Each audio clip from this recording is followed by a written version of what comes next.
ഈ രണ്ടാമത്തെ പരാതി കൂടി വന്നതോടുകൂടി ഇതിൻ്റെ ഗൗരവ സ്വഭാവം വർദ്ധിക്കുകയാണ്. ആദ്യത്തെ പരാതി തന്നെ അതീവ ഗൗരവ തരത്തിലുള്ള ഒന്നായിരുന്നു. രണ്ടാമത്തെ പരാതി ആ ബിഹേവിയറിന്, ആ പാറ്റേണിന് സാധൂകരണം നൽകുകയാണ്. അപ്പോൾ പരാതിയുള്ള ആളുകളെ പ്രൊട്ടക്റ്റ് ചെയ്യുക, സൈബർ ആക്രമണമോ മറ്റാക്രമണമോ കൊണ്ട് അവരുടെ ജീവിതം വഴിമുട്ടുന്ന അവസ്ഥ നേരിടില്ല എന്ന് ബോധ്യപ്പെടുക, നീതി എന്നുള്ളത് പ്രാഥമികമായ ആവശ്യമാണല്ലോ. അപ്പോൾ നിങ്ങൾക്കൊരു ദുരനുഭവം ഉണ്ടായിട്ടുണ്ടെങ്കിൽ നിങ്ങൾ മുമ്പോട്ട് വരിക, നിങ്ങൾ പരാതി നൽകുക, നിങ്ങൾ പ്രൊട്ടക്ട് ചെയ്യപ്പെടും, ആരാലും നിങ്ങൾ ആക്രമിക്കപ്പെടില്ല എന്ന് ഒരു ഉറപ്പ് കേരളത്തിലെ സ്ത്രീകൾക്കും പെൺകുട്ടികൾക്കും കൊടുക്കാൻ, അവർക്ക് ധൈര്യം നൽകാൻ പറ്റുന്നൊരു സർക്കാരുണ്ടോ ഇവിടെ?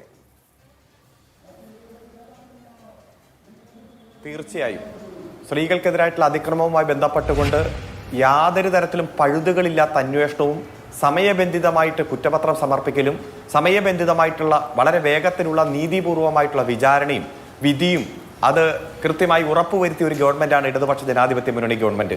നമുക്കറിയാം, ജിഷയുടെ കൊലക്കേസ് മുതൽ എടുത്ത് പരിശോധിച്ചാൽ, സിനിമാ നടിക്കെതിരെ നടന്ന ആക്രമണവുമായി ബന്ധപ്പെട്ടുകൊണ്ടുള്ള സാഹചര്യങ്ങളൊക്കെ എടുത്ത് പരിശോധിച്ചാൽ നമുക്ക് കാണാൻ കഴിയും. ഇപ്പൊ ഈ പെൺകുട്ടി തന്നെ എത്ര ധൈര്യത്തോടെയാണ് ഏറ്റവും അവസാനം പരാതി കൊടുക്കാൻ തീരുമാനിച്ചത്. മുഖ്യമന്ത്രിയുടെ ഓഫീസിലെത്തി നേരിട്ട് കണ്ട് പരാതി കൊടുക്കുകയും എത്ര ചടുലതയോടെയാണ് ആ പരാതിയിൽ മേലുള്ള ആക്ഷൻ ഉണ്ടായത്. എല്ലാ സയന്റിഫിക് എവിഡൻസുകളും ശേഖരിച്ച് മുന്നോട്ട് പോകുന്നു. വെട്ടുകിളി കൂട്ടത്തെ പോലെ ആ അതിജീവിതയെ ആക്രമിക്കാനുള്ള നീക്കമുണ്ടായപ്പോൾ നിമിഷങ്ങൾക്കകം ആ ആക്രമണത്തിന് നേതൃത്വം കൊടുത്തവർ അറസ്റ്റ് ചെയ്തിപ്പോൾ ഗോതമ്പുണ്ട കഴിച്ചുകൊണ്ടിരിക്കുകയാണ്. അവർ അവിടെ പട്ടിണി കിടക്കും എന്ന് പറഞ്ഞ് വാർത്തകൾ സൃഷ്ടിക്കുന്നതൊക്കെ നമ്മുടെ മുന്നിലുണ്ട്. ബഹുമാനപ്പെട്ട ശ്രീ എൻ ശ്രീകുമാറിനോട് പറയാനുള്ളത്, ഈ പരാതിയൊക്കെ ഉയർന്നു വരുമ്പോഴും അതിന്റെ മെറിറ്റിന്റെ അടിസ്ഥാനത്തിൽ പരിശോധിക്കാതെ, അതിലെ ധാർമ്മിക വശങ്ങൾ പരിശോധിക്കാതെ നിങ്ങൾ CPM-നെ ആക്രമിച്ചുകൊണ്ടേയിരിക്കുക. ഈ പരാതി ഉന്നയിച്ചൊന്നും CPM അല്ല മിസ്റ്റർ, ഞങ്ങൾ ഈ ചിത്രത്തിലേ ഇല്ല. ഏറ്റവും സാധാരണക്കാരായ പെൺകുട്ടികളെ വഴിതെറ്റിച്ച് പ്രലോഭനങ്ങൾ കൊടുത്ത്, വാഗ്ദാനങ്ങൾ കൊടുത്ത്, കെണിയിൽപ്പെടുത്തി, അവരെ ചതിച്ച്, അവരെ ക്രൂരമായി ആക്രമിച്ച്, അത്തരത്തിലുള്ള പരാതിയുടെ ഉള്ളടക്കം ഇത്ര വ്യക്തമായി പുറത്തു വരുമ്പോൾ സ്ത്രീകളും കുട്ടികളും ഉള്ളിടത്ത് കോൺഗ്രസ് നേതാക്കന്മാരെ ഒരു എൻഗേജ്മെന്റും കൊടുക്കരുത്, ചുമതലയും കൊടുക്കരുത് എന്ന രൂപത്തിൽ തന്നെ ആ പരാതിയുടെ ഉള്ളടക്കമായി മാറുമ്പോൾ ഓരോ വാക്കും പറയുമ്പോൾ ഇദ്ദേഹം CPM-നെ ആക്രമിച്ചുകൊണ്ടിരിക്കുക. ഞാൻ വ്യക്തിപരമായി ഇതിനെ കാണുന്നില്ല. കാരണം ഇദ്ദേഹം വാ തുറക്കുന്നത് തന്നെ ഭക്ഷണം കഴിക്കാൻ അല്ലെങ്കിൽ CPM-നെ ആക്രമിക്കാനാ. ആക്രമിച്ചോട്ടെ, പക്ഷെ നശിച്ച് നാറാണക്കല്ല് പിടിച്ചു പോകുന്ന ഒരു പ്രസ്ഥാനമുണ്ട്, നിങ്ങളുടെ പ്രസ്ഥാനം. ആ കോൺഗ്രസിന്റെ നേതാക്കന്മാരെല്ലാവരും ഇദ്ദേഹത്തെ പ്രൊട്ടക്ട് ചെയ്തുകൊണ്ടിരിക്കുകയല്ലേ. വിരലിൽ എണ്ണാവുന്നവർ മാത്രമല്ലേ തിരിച്ചൊരു മറുപടി പറഞ്ഞ്. ഇപ്പൊ രാഹുൽ ഗാന്ധിയും അതുപോലെ പ്രിയങ്ക ഗാന്ധിക്കും ഒക്കെ പരാതി കൊടുക്കുന്നുണ്ടല്ലോ. എന്നിട്ട് പറയാം ഞങ്ങൾ പുറത്താക്കിയില്ലേ. താങ്കൾ മനസ്സിലാക്കുക, സസ്പെൻഷനും പുറത്താക്കലും രണ്ടും രണ്ടാണ്. സസ്പെൻഷൻ താൽക്കാലികമായി 1 മാസത്തേക്ക് മാത്രം ചെയ്യാവുന്ന ഒരു നടപടിയാണ് നിങ്ങളുടെ ഭരണഘടന പ്രകാരം.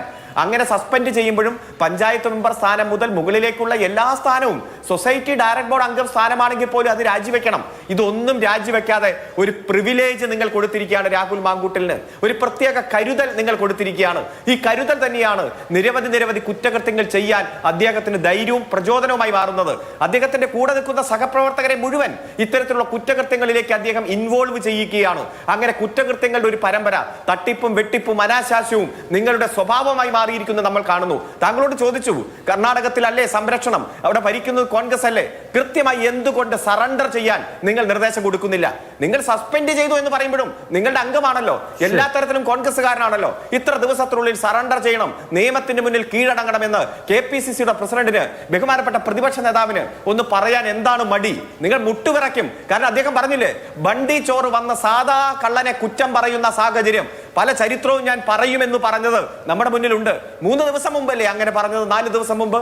അതുകൊണ്ട് പല കഥകളും പുറത്തു വരും എന്നുള്ളത് കൊണ്ട് തന്നെ പലരും ഭയപ്പെട്ട് വൈറ്റ് വാഷ് ചെയ്യുകയാണ്. ഒറ്റ ഉദാഹരണം ഞാൻ പറയാം. ശ്രീ കെ സുധാകരൻ 4 ദിവസം മുമ്പ് എന്താ പറഞ്ഞ്, ഇത്ര നല്ല പയ്യൻ, പരാതിയൊക്കെ ഞങ്ങൾ പരിശോധിച്ചു എന്ന് പറഞ്ഞു. പിറ്റേ ദിവസം പറയുകയാണ്, ഞാൻ അങ്ങനെയൊന്നും അല്ല പറഞ്ഞത്, ഇങ്ങനെയാണ് പറഞ്ഞത്.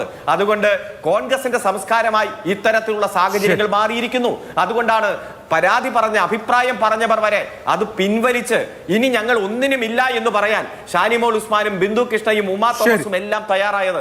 അവർക്ക് ഈ അനുഭവമാണെങ്കിൽ സാധാരണ പെൺകുട്ടികൾക്ക് എന്താണ് അനുഭവം? അതുകൊണ്ട് കോൺഗ്രസിന്റെ ചരിത്രത്തിലെ ഏറ്റവും വലിയ പ്രതിസന്ധിയിലൂടെ നിങ്ങൾ കടന്നു പോകുമ്പോഴും പ്രതിയെ സറണ്ടർ ചെയ്യാൻ നിങ്ങൾ നിർദ്ദേശിക്കണമെന്നതാണ് എനിക്ക് പറയാനുള്ളത്.